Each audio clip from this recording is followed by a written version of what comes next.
Yes, today we will present another approach, or how we can use the fracture toughness values instead of predicting the edge cracking, using them to predict the fatigue behavior of materials with some defects. So,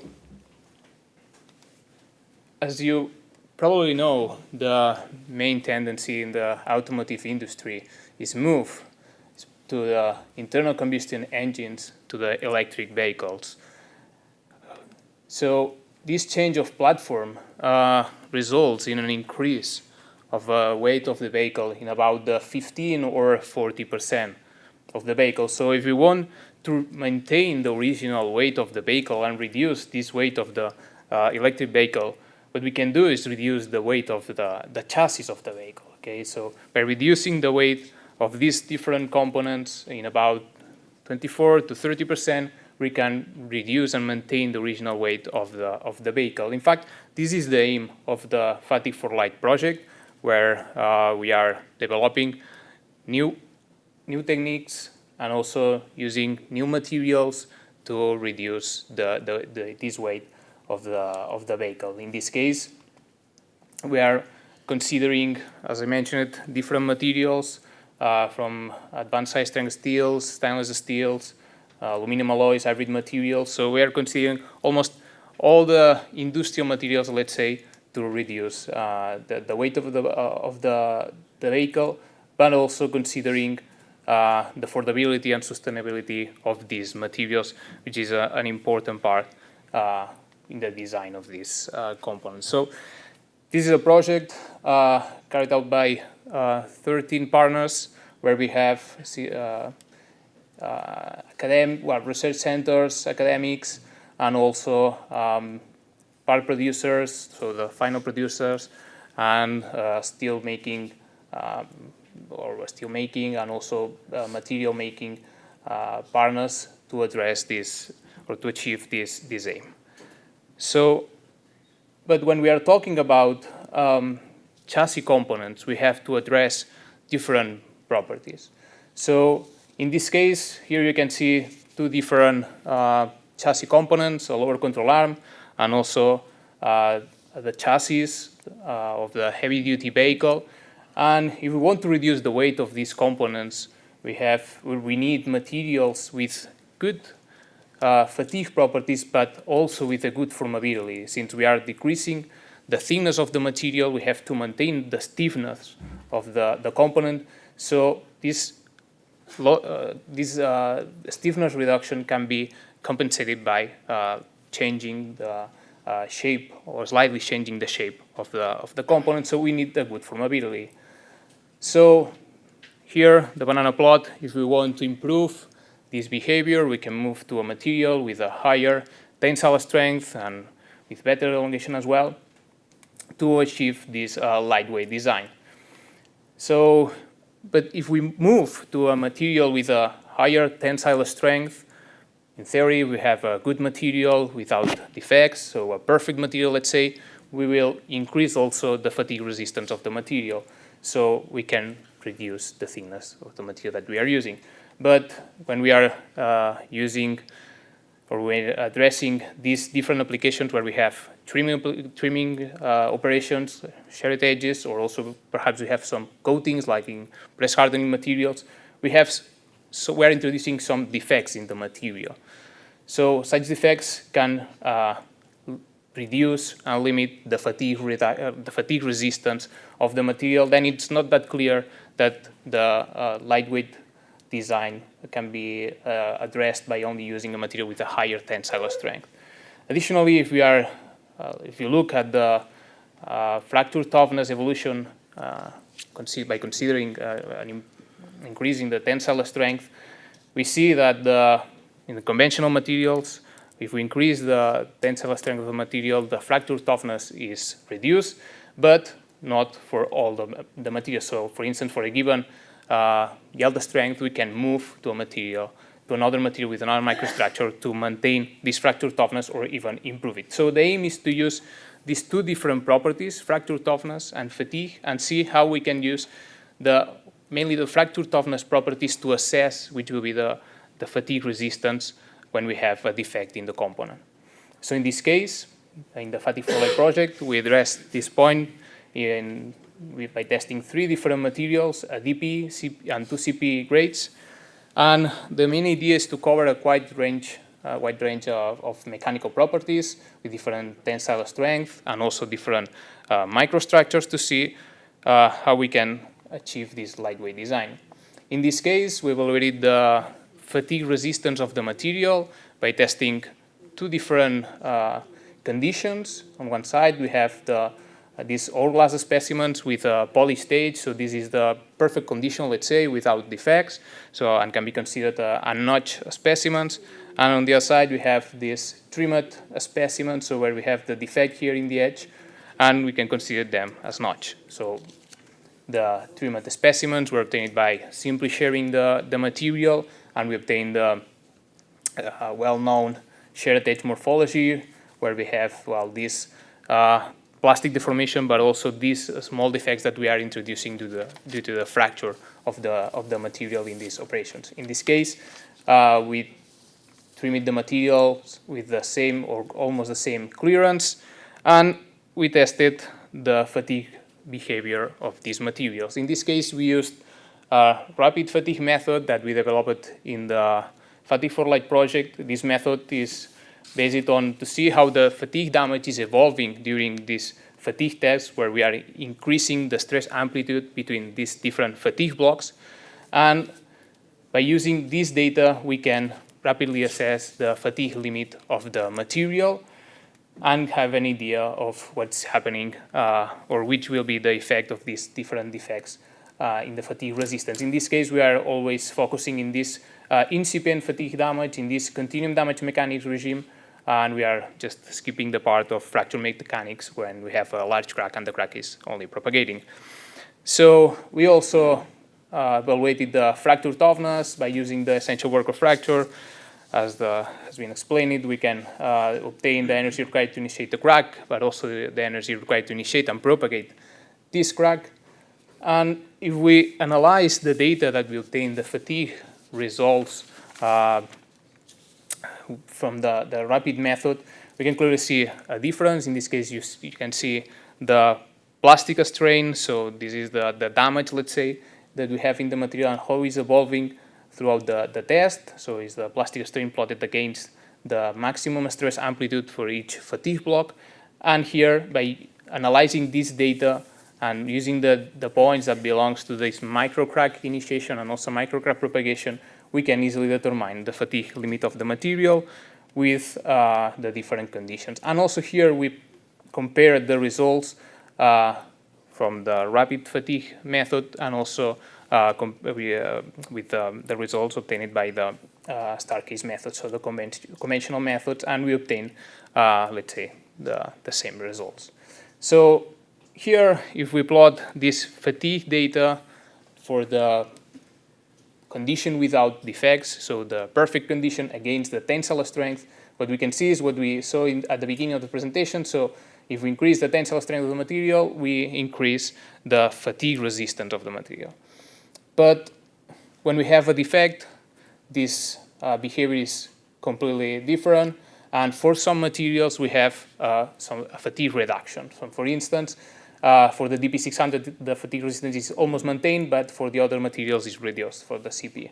So such fatigue reduction can be quantified by using this fatigue strength reduction factor. That is simply the relation between the fatigue resistance of the trimmed specimens against the polished ones. And this fatigue strength reduction factor is related to the damage tolerance of the material.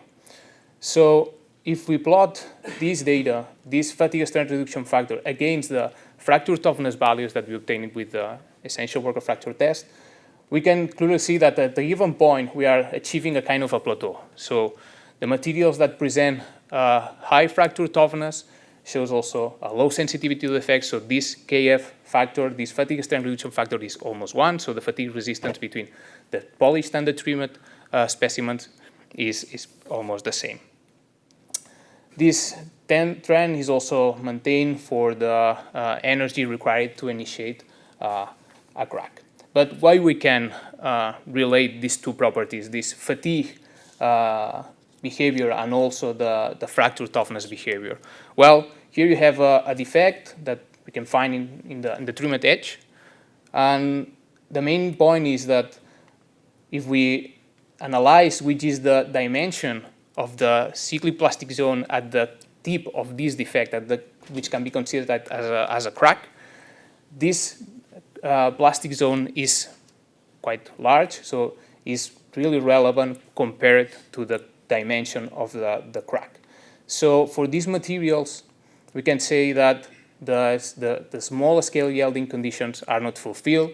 So, and if we want to explain how these small cracks behave in these materials, we have to use elastic plastic fracture mechanics approach, which one of the common and the most used is the cyclic J integral, which is essentially or can be equivalent to the essential worker fracture method.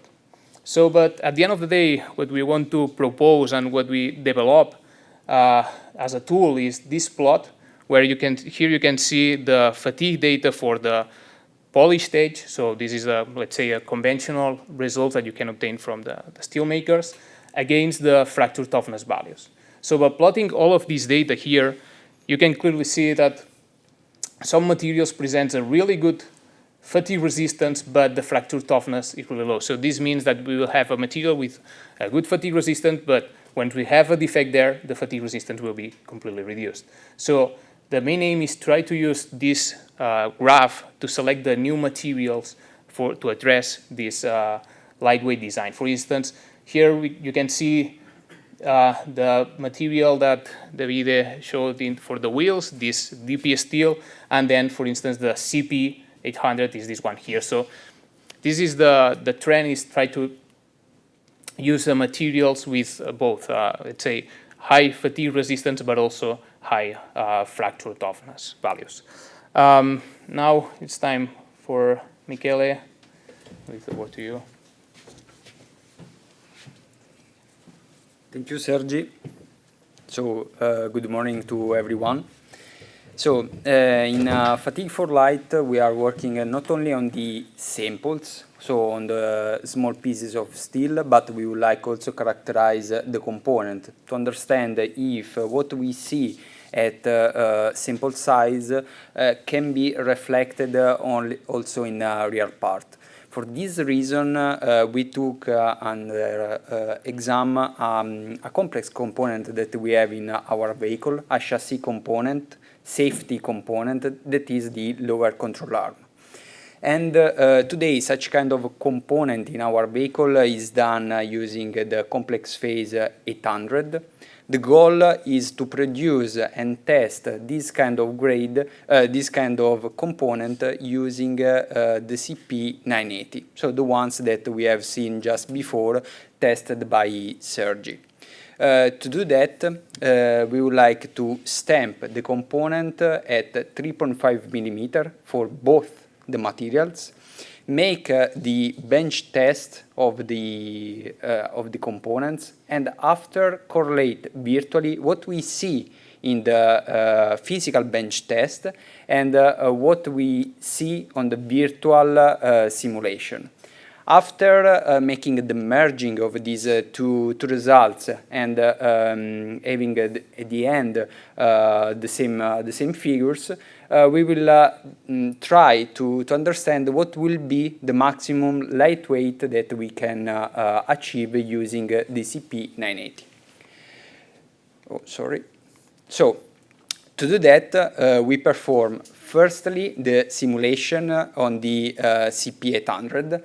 Here you can see the fatigue simulation on the free edges, so in which we can have the start of the fatigue cracks, and also in the welded area. We perform as well the misuse test, that is an overload test, and this kind of experimentation is needed to validate such kind of component. And also in this case, the CP800 passed this test. And after we moved to the innovative material, so the CP980. We perform also in this test the simulation on the free edges, and we highlighted in the diagram where, and in the component where we have the critical area that we have to pay attention during the bench test. We have also modified a little bit the welding characterization in order to enhance as much as possible the fatigue performance of this area. Also in this case, the solution with the CP980 seems to work. And finally, the misuse, for which we put in correlation the system results, so the component with the surrounding components assembly together, and also the test on the spare part. This because, as you can see, the behavior that we have in the real car and in the bench is different. So we have to find a way to correlate these two behaviors. After received the good results in simulation, we moved on the making part of the project, so to realize the component. First of all, we did the stamping simulation for the two grades. At the left, you can see the CP800, for which the simulation in autoform return a completely green feedback. And at the right of this slide, you can see the simulation on the 980, for which the stamping is more complicated because the formability is lower. These return a yellow rate in autoform, but with some adjustment, we were able to stamp the component and assembling it, also making the welding of the bushing. The component that you see in this picture are done with the 980 grades, so are the ones that will be tested on the bench. On the bench, we are planning to perform the misuse, the fatigue test on the base material and on the welded area. So at the end of this characterization, we will correlate the physical test with the simulation to understand if they are aligned. And before the end of September, we will see what will be the maximum lightweight that we could achieve using such kind of material. In parallel, together with the other partners of the projects, we would like also to run some simulation about the fatigue, including new material cards. So to take in consideration the aspect of the edge cracking and the fast fatigue testing, in order to see if using such kind of a card we are more near to the reality than the ones that we are usually used in our internal process in Stellantis. So I give the appointment to the next presentation to see you the results of these projects. Thank you.